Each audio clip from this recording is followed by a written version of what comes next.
Welcome to The Explainer. Today, we're going to break down a really personal and powerful journey out of a 6-year addiction. And we'll be looking at a system that uses spiritual principles and, just as importantly, practical, real-world steps to get there. This explainer is for anyone out there who feels like they're living a double life. We're going to talk about that mask so many of us wear, the secret struggles we face. But way more importantly, we're going to lay out a concrete path to finally taking that mask off for good. All right, let's dive into a story that, honestly, might feel very familiar. It starts with a young man who, from the outside looking in, seemed to have it all together. A real model of discipline and faith. Let's see how this journey really began. So get this. At just 15 years old, he's halfway through memorizing the entire Qur'an. He's a top student in his class, the kid other parents point to as an example. But then, just 1 week after hitting that spiritual peak, a single moment of curiosity, one click on a link while he was home alone, spiraled into a secret 6-year battle that nearly destroyed everything. And this secret? Well, it wasn't just some bad habit. It came with absolutely devastating, real-world consequences that seeped into every single part of his life, from his connection with God all the way down to his physical health. So, to really get the spiritual weight of this struggle, we kind of need to look at the theological context. Based on verses in the Qur'an, Islamic scholars see acts like masturbation as a type of transgression. Basically, it means going beyond the boundaries that God has set for sexual expression, which are meant to be within a marriage. And look, this theological idea had a real, tangible, and painful impact. The verses of the Qur'an he had worked so hard to memorize, they started to just slip away. His grades completely tanked. His body started to break down. His eyesight got weaker. He was losing hair, and he was just exhausted all the time. But the worst part, it was the spiritual cost. That fear of God that used to guide him, it just vanished. His prayers became these hollow, empty movements.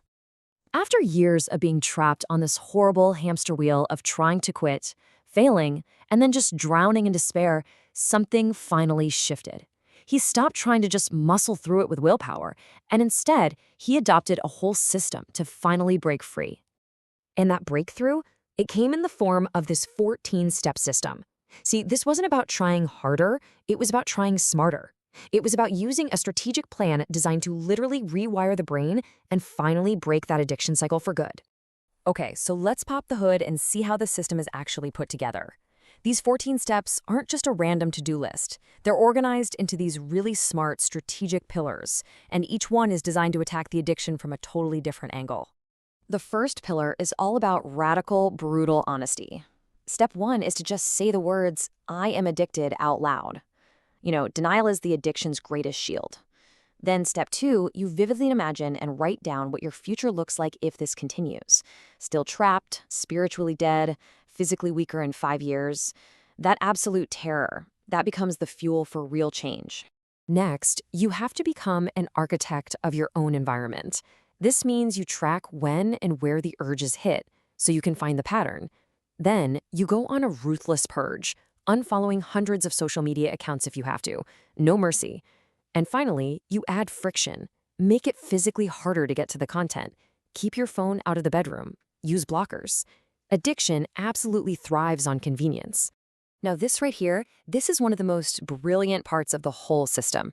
You see, you can't just create a vacuum where the addiction used to live. You have to fill it with something better.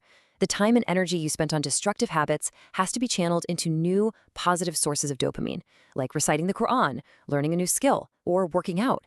It's about building a better life, not just running away from a bad habit.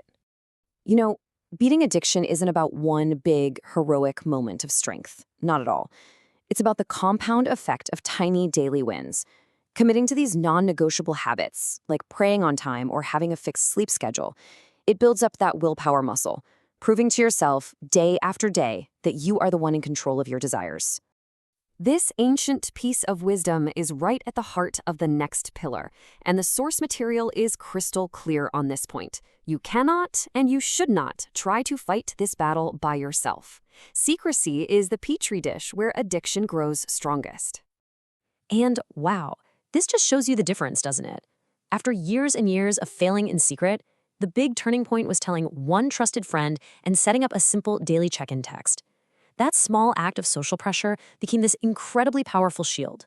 because the desire to avoid admitting failure often became stronger than the urge itself. Now, this is so important. This system is built for reality. It's built for human beings, not robots, so it expects setbacks. The goal is not perfection. A relapse does not mean you have failed. Giving up after a relapse, that's failure. So instead of falling into that classic shame spiral after a setback, you activate a pre-planned protocol. It's like a fire drill. This routine is designed to stop that shame cycle in its tracks. You immediately turn to God, you tell your partner, you learn from the mistake, and you get right back on the system the very next day. It transforms a fall into data for your future success. And this really brings us to the core spiritual mindset of the entire journey. The source material emphasizes this beautiful idea from the Qur'an. God doesn't just love people who never mess up. He specifically loves those who consistently turn back to Him after they make a mistake. So the goal isn't to be perfect. The goal is to be someone who always, always returns to the path.